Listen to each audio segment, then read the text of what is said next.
So I just wanted to make another quick car vid um, discussing something that actually is kind of deep.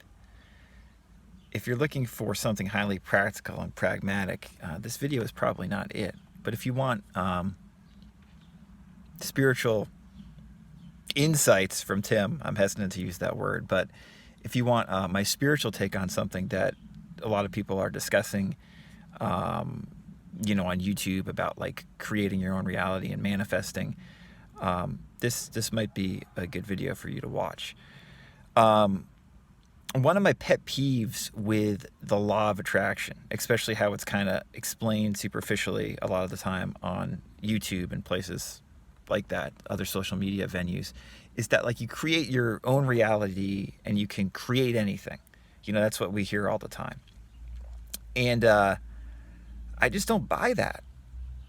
I don't buy that you can just create whatever you want. I always like to give the flying example. In our dreams, a lot of people can fly in their dreams, and a lot of people would love to be able to fly, but yet you don't see anybody flying up in the sky ever, do you? That's why, like Coué always put the, he always said, if it's within the laws of nature, you can manifest it. Basically is what he said. If it's at all possible and you do your best to manifest it and you do the process correctly, it should manifest. That's what Coué said.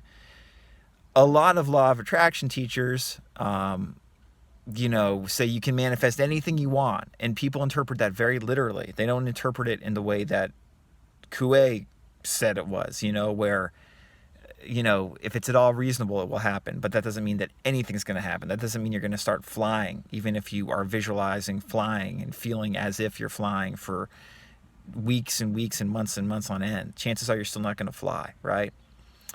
And I think that has something to do with the nature of reality.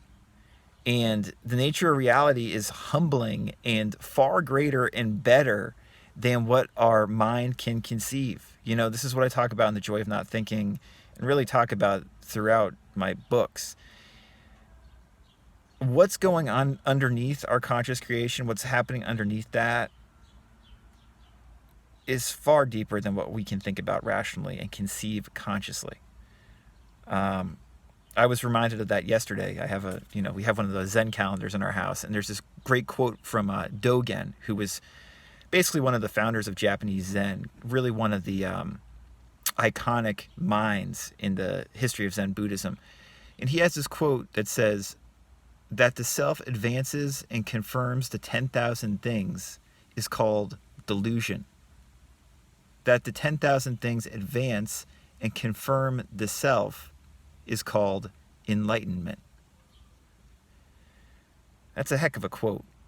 And I think one of the things that he's getting at with that quote is this idea that we are consciously advancing and creating everything, creating the 10,000 things with our mind, is delusional. And that things are happening and moving forward, and that one of the things moving forward appears as self, as our self-concept and conscious awareness of self, is reality, is enlightenment. So the fact that you cannot create everything in your own reality is the best news possible. You don't want to be responsible for creating everything consciously, okay? Life is taking care of you. God, if you want to use that term, is taking care of you, and you never, ever, ever have to worry about it. It's all good on this deeper level. So use conscious creation wisely, use it judiciously, use it to help yourself and others, but understand that God is always here, and that it's all good in that way, forevermore and always will be.